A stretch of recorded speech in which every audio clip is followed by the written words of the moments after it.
siapakah sosok yang bernama Gunko? Dan ia dikatakan anggota Holy Knight yang menguasai kekuatan mengerikan yang juga langsung muncul di hadapan Loki, sang pangeran dari Elbaf. Nah, gak cuma sampai sini, kali ini kita akan merecap One Piece untuk chapter terbaru yaitu di 1136. Ya, setelah libur 2 minggu kemarin yang pada akhirnya kita akan mendapatkan chapter luar biasa yang menjadi pembuka di awal tahun 2025 ini. Makanya pastikan kalian tonton video sampai habis agar tidak ada informasi yang miss dan juga setengah-setengah. Dan buat para nakama juga nih yang suka dengan teori-teori liar atau pembahasan deep seputar One Piece, bisa langsung subscribe dan nyalakan bel notifikasinya. Nah, mari tanpa basa-basi lagi kita langsung saja wadaw.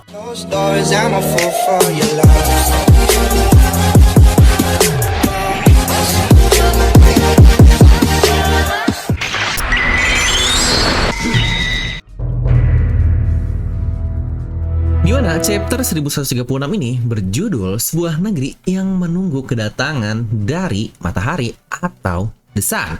Dan kita masih melanjutkan nih cover story sebelumnya di mana Yamato memaksa untuk menunjukkan lokasi pemimpin mereka. Dan di sini Holdem dia membawa semuanya termasuk Yamato, Speed dan juga Tama ke markas rahasia dari mereka. Di mana terlihat atapnya memiliki bentukan kepala dari musuh. Yang apakah ternyata dialah sosok yang bergerak dalam bayangan di Wano Kuni sejauh ini dan menculik orang-orang juga. Ya, semoga kita cepat terjawab. Nah, dimana untuk chapter sendiri langsung lanjutan dari sebelumnya, di mana Luffy di sini dia sedang menikmati daging yang dibawa oleh Hajrudin. Lalu juga dikatakan Jarul, si Elbaf yang sangat besar dan tua ini, dia menjelaskan kalau hampir rata-rata manusia yang ke Elbaf tidak berhasil untuk sampai ke daerah Sunward ini alias layer kedua dari Pulau Elbaf karena manusia yang datang seringkali berpikir kalau Underworld atau layer terbawah ini adalah negeri Elbaf yang sesungguhnya. Jadi kebanyakan dari mereka akhirnya kabur dan ketakutan.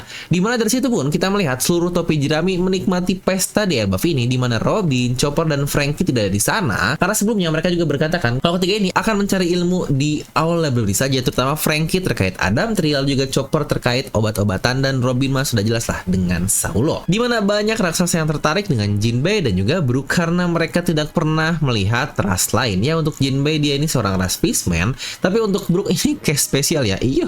Nah, dimana Usopp menceritakan petualangan mereka kepada para raksasa seperti ketika mereka mengalahkan Oars, sebuah raksasa kuno yang sangat besar sekali yang para raksasa Elbaf pun tahu kalau Oars dikenal sebagai ras pejuang legendaris yang luar biasa kuat di antara ras-ras raksasa yang ada di dunia ini. Di sini pun pada akhirnya si Wibu Rodo akhirnya dipaksa meminta maaf kepada semua orang. Itu pun dipaksa oleh Gert yang ternyata dia malah senang dipaksa oleh Gert yang aduh ini Rodo sangat cabul sekali. Zoro pun berkata kalau Usopp tidak menghentikanku, kepalamu sudah akan terpisah dari tubuhmu. Dimana Rodo berkata kalau setiap impian dari para raksasa adalah untuk menjadi Sun God dan menguasai dunia. Mendengar hal itu pun akhirnya terjadi perdebatan tentang Sun God di antara para raksasa yang ada karena banyak juga yang tidak setuju terkait apa sih sosok dari Sun God tersebut. Dimana beberapa percaya kalau Sun God adalah God of Liberation yang juga kita kenal sebagai dewa pembawa kebebasan. Di lain sisi, yang lain juga berkata kalau Sun God adalah God of Destruction atau dewa kehancuran. Dan ada juga yang berkata kalau Sun God adalah dewa yang tertawa atau God who love. Dimana pembahasan tentang Sun God ini sebenarnya sangat-sangat menarik sekali dan ternyata ada banyak sebutan untuk Sun God. Tapi baik lagi, untuk bahasan lengkap analisisnya akan kita bahas di video review seperti biasa. Nah, Jarul pun sini menjelaskan kalau mitologi dari Elbaf disebut sebagai Halley, itu pun tertulis menggunakan bahasa kuno yang tidak ada satupun orang dapat menerjemahkan. Yang kita masih nggak tahu nih bahasa kunonya apakah bentukannya poneglyph atau sesuatu yang lain. Seperti contoh teks kuno dari Magic Circle yang pernah kita lihat berkali-kali yang mungkin itu kekuatan iblis apapun kita masih belum tahu. Nah, karena tulisannya adalah bahasa kuno, jadi ada banyak sekali tafsir atau interpretasi dari terjemahan tersebut yang akhirnya menciptakan banyak sebutan terkait Elbaf sebagai dewa apa. Yang lagi-lagi ini pun sangat masuk akal sekali karena bukankah dari kitab-kitab yang ada di dunia saja banyak sekali tafsir-tafsir yang berbeda dari berbagai macamnya, yang lagi-lagi itu pun kembali ke pemikiran kita sebagai manusia. Di sini Jarul pun melanjutkan kalau menurut mitologi dunia ini sudah pernah hancur sebanyak 2 kali. Yang seharusnya kemungkinan yang paling baru adalah ketika Void Century yang pernah kita dapatkan dari cerita Vegapunk, dan mungkin jauh sebelumnya pernah terjadi juga kehancuran dunia yang kita nggak tahu apa yang semoga diceritakan di arc dari Elbaf ini. Dan selagi menjelaskan itu, Jarul pun menceritakan sedikit kisah Nika yang emang muncul di mitologi tersebut. Kita mendapatkan lagi siluet yang sama persis dari Husu dahulu ketika di Wano Kuni, tetapi dengan detail lebih jelas untuk Sun God Nika ini, di mana dia memiliki rambut panjang keriting berwarna putih dengan awan putih yang memutari lehernya yang persis lah ketika Luffy berada di mode Gear 5-nya. Dia pula membawa pedang dan tame. Yang bukankah ini cukup berbeda dengan siluet awal yang pernah kita lihat, karena dia menggunakan pedang dan juga tombak. Ya entah nih, apakah mungkin ini hanya bayangan dari para ras Elbaf untuk Nika ini saja, atau jangan-jangan ini memang revisi dari Oda terkait hal yang pernah dia tunjukkan dari siluet Husu dahulu. Yang ini pun kita masih belum tahu. Dimana Jarul pun melanjutkan, entah apakah dia mau disebut sebagai pahlawan yang menjaga dunia dari kehancuran atau penghancur yang malah membawa bencana. Satu hal yang jelas adalah Nika ini selalu muncul ketika dunia benar-benar akan membawa perubahan besar. Itulah alasan kenapa mereka-mereka yang berkuasa selalu takut dengan kemunculan dari Nika yang wah, ini wadidaw banget nih. Yang akhirnya Luffy pun tahu siapa itu Nika dengan berkata, oh jadi dialah Nika yang sering diucapkan oleh Bonney. Jarul pun menambahkan, tetapi karena dia adalah Sun God, mereka yang selalu berharap akan terus mencarinya tanpa pengecualian dia mau disebut sebagai apa. Dikatakan Nika adalah sosok dengan pakaian serba putih dikelilingi awan putih dan dia pun muncul dengan tawa yang sangat menggema. Luffy pun di sini menjawab lagi, jadi itu adalah alasan kenapa semua orang berkata kalau aku ini mirip dengannya. Hahaha, tetapi aku tidak ada sesuatu apapun dengan dewa tersebut. Ya lagi-lagi, Luffy always being Luffy, dia tidak peduli dengan sebutan orang lain seperti apa. Yang penting dia memiliki tujuannya sendiri untuk melakukan apapun yang dia inginkan. Dimana untuk Luffy sendiri, dia sudah tahu apa itu sosok Nika, tinggal dia perlu tahu aja nih sosok Joy Boy itu apa. Karena bukankah dia sudah pernah mendengar nama Joy Boy itu, terutama langsung dari Emmet, si robot kuno di penghujung arc dari Egghead, yang semoga dia juga tahu hubungan antara Nika, Joy Boy, dan juga dengan dirinya. Nah, nggak selesai sampai di situ. Jarul melanjutkan dan cerita tentang kisah Raja Harold dan juga Loki, yang itu adalah hasil dari mereka yang ingin menjadi Nika atau Sun God. Luffy pun bertanya kepada semua orang kalau apakah Loki adalah orang yang baik. Yang ini bener kan? Luffy ternyata memiliki anggapan kalau Luffy ini bukan orang jahat, makanya dia langsung bertanya apakah Luffy orang baik, karena mungkin Luffy bisa melihat isi hati Loki yang tidak begitu berbahaya. Makanya dia berani untuk dekat-dekat dengan Pangeran Loki yang ada di Underworld. Namun tentu saja semua raksasa sangat kaget sekali mendengar kata-kata Luffy dan akhirnya mereka menjelaskan semua kekeosan dan prank yang selalu Loki lakukan di masa hidupnya. Dimana para raksasa pun bercerita kalau dia adalah pangeran terkutuk. Yang menariknya, King Harold sendiri dikatakan sudah pernah mendapatkan ramalan kalau dia akan dibunuh oleh anaknya sendiri. Yang itu pun bahkan dikatakan sebelum lahirnya dari Pangeran Loki. Bahkan tidak lama setelah kelahirannya, dia membunuh kuda keberuntungan yang dimiliki oleh keluarga kerajaan. Itu pun terjadi di tahun yang sama ketika Big Mom membunuh pahlawan legendaris Jorul yang kita dapatkan di flashbacknya. Bencana alam pun seakan-akan menimpa negeri ini satu persatu tanpa henti. Bahkan sang ratu meninggal setahun setelah lahirnya Loki tersebut. Dia pun menjadikan Underworld sebagai tempat bermainnya. Dia pun membunuh dan menjinakkan monster-monster mereka tersebut dengan kemampuannya yang sangat kuat. Dan dari situ dia melepaskan monster tersebut ke desa. Lagi-lagi semua itu dilakukan saat dia masih berusia 10 tahun.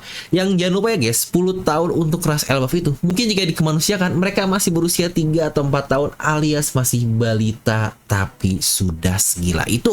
Mereka pun melanjutkan, dia juga suka membuat api dan menghancurkan segalanya. Prank-prank mainan yang dia lakukan membahayakan nyawa-nyawa penduduk desa lebih banyak dari yang bisa kita hitung. Dengan otoritasnya sebagai pangeran dan kepribadiannya yang buruk tersebut, bisa kalian bayangkan kan seberapa nerakanya tempat ini ketika King Harold sedang tidak ada di kastil. Yang bukankah ini sesuatu yang sangat-sangat menarik sekali? Ya mungkin kalau kita dengar secara sekilas, bukankah ceritanya mirip dengan kisah Oden kecil yang suka membawa bencana juga ke negeri Wano Kuni dan bahkan dia juga sudah kuat sejak lahir. Dimana Jarul pun menutup percakapan tersebut dengan berkata kalau dia mendapat pedang yang tertancap di kepalanya karena mencegah Loki yang akan membunuh ayahnya tersebut. Lalu setelah dia membunuh ayahnya, Loki pun pergi ke lautan dan menyebabkan kerusakan di sana. Tetapi pada akhirnya sebenarnya dia ditangkap oleh Shanks 6 tahun yang lalu dan dia dibawa kembali ke negeri Elbaf, di mana Luffy pun sangat senang sekali mendengar nama Shanks disebutkan di sana. Yang bukankah fakta ini sepertinya masih cukup menyambung nih dengan teori yang pernah kita bahas di antara Loki, lalu juga hubungan dengan kerajaan dan juga dengan Shanks di video terpisah. Nah di sini ketika berbicara tentang Loki, Zoro dia memperhatikan Luffy dan berpikir kalau ada yang aneh nih dengan sifat Luffy ketika mendengar nama Loki. Jadi mereka pun akhirnya berbicara secara private di daerah sekitaran luar desa. Zoro berkata, aku merasa kau tidak seperti dirimu Luffy. Oh jadi inilah sesuatu yang terjadi ketika kau ke bawah. Tapi kita sedang membicarakan pembunuh raja yang bahkan dibenci oleh seluruh negeri. Kau tidak seharusnya mempercayai apapun yang dia katakan. Dan Luffy pun menjawab, tetapi dia bilang dia tahu di mana lokasi Shanks berada. Kau tahu kan seberapa besar aku ingin bertemu dengannya. Zoro pun menjawab lagi, itulah yang orang-orang selalu manfaatkan darimu, Luffy. Luffy pun marah mendengar kata-kata Zoro dengan berkata, jadi kau berkata kalau Loki ini tidak tahu menahu tentang Shanks. Jika seperti itu, dia akan kita hajar kalau ternyata semua itu adalah sebuah kebohongan. Zoro berkata lagi, bisa saja Loki berbohong kalau kita dengar apa yang dikatakan oleh raksasa-raksasa lain, tapi mustahil kita akan tahu itu selain kita langsung bertemu dengannya. Dan ketika mereka sedang berdiskusi, muncullah Nami yang ternyata memperhatikan gerak-gerik dari kedua tolol ini. Di mana Nami berkata, aku penasaran apa yang kalian lakukan sejauh ini. Apa kau pikir kalian akan sampai ke suatu tempat di negeri ini tanpa adanya aku? Dan Zoro berkata lagi, dengar Luffy, kita akan mengambil kunci untuk borgolnya, tetapi serahkan kepada kita apa yang akan Loki ini lakukan.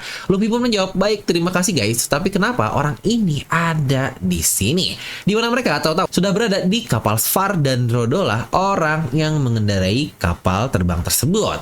Rodo lagi-lagi disetrum oleh Nami dan dia pun sekarang berbicara dengan Nami dan Zeus. Nami bilang kalau dia sekarang sudah menjadi babuku dan Zeus pun merespon, tetap ingat ya, aku adalah babu pertama dan Sanji adalah nomor 2 yang aduh. Ini malah mereka berebut urutan posisi dari babu milik Nami. Rodo pun menjawab, sungguh suatu kehormatan Nami Taso. Oh iya, karena kita berdua adalah navigator, mungkin kita bisa. Yang sebelum dia selesai ngomong langsung di-cut oleh Nami yang aduh ini Nami galak banget.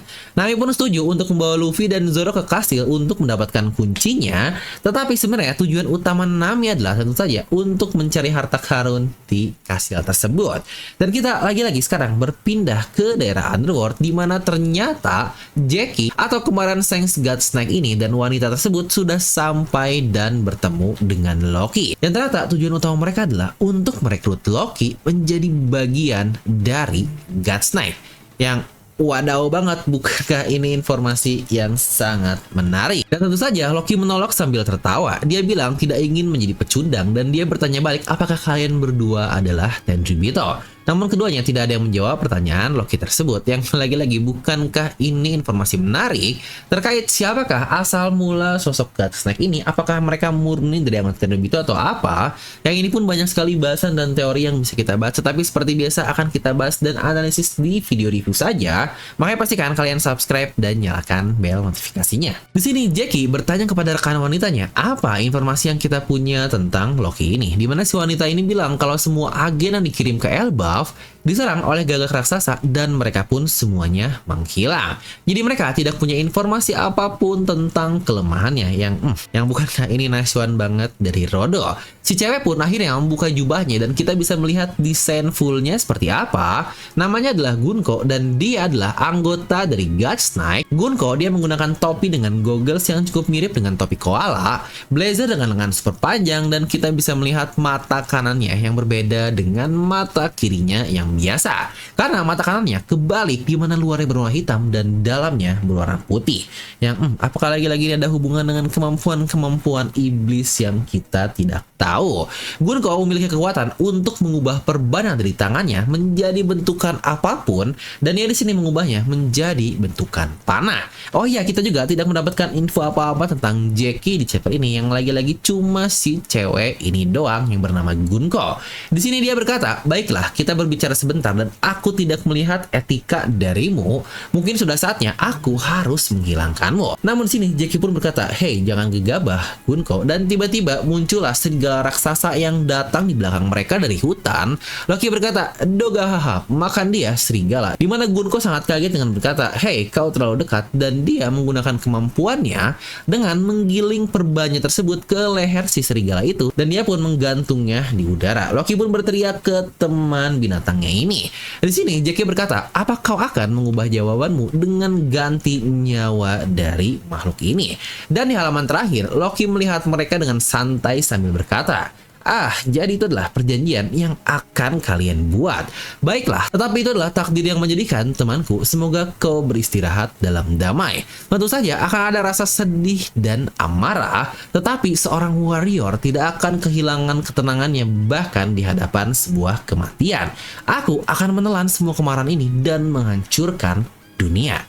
Yang wadaw, ini kata-kata luar biasa dari Loki. Yang lagi-lagi ini adalah chapter membuka awal tahun yang sangat-sangat luar biasa sekali oleh Oda Sensei di tahun 2025 ini. Terutama dari banyaknya pergerakan Godsnack lah, cerita Nika lah, keteguhan Loki lah, bahkan percakapan dua tolol kita yang akhirnya digabung dengan trio utama Zoro, Luffy, dan Nami yang selalu ada berikan fit utama untuk ketiga karakter utama ini. Yang kira-kira ada hal menarik apa nih yang kalian dapatkan dari chapter ini? Apakah kalian muncul teori-teori menarik? Bisa langsung tuliskan pendapat kalian di kolom komentar. Dan seperti biasa, karena ini adalah video recap yang hanya membacakan apa saja yang ada di chapter itu tanpa adanya analisis mendalam atau apapun itu. Dan seperti biasa, untuk analisis detail-detail kecil dari panel akan kita bahas nanti di video review seperti biasa. Terutama itu pun setelah rilisnya translatean legal yang ada di Manga Plus. Dan sebelum itu lagi-lagi saya mau berterima kasih nih buat kalian para players yang sudah subscribe dan juga sudah support channel Filmi secara langsung. Terutama buat para players ini yang sudah upgrade menjadi favorite user, haki user, dan juga Will of D. Nah, jadi itulah untuk video kali ini. Dan buat kalian juga yang ingin nonton video teori tentang Seng, sudah pernah saya bahas di satu video ini.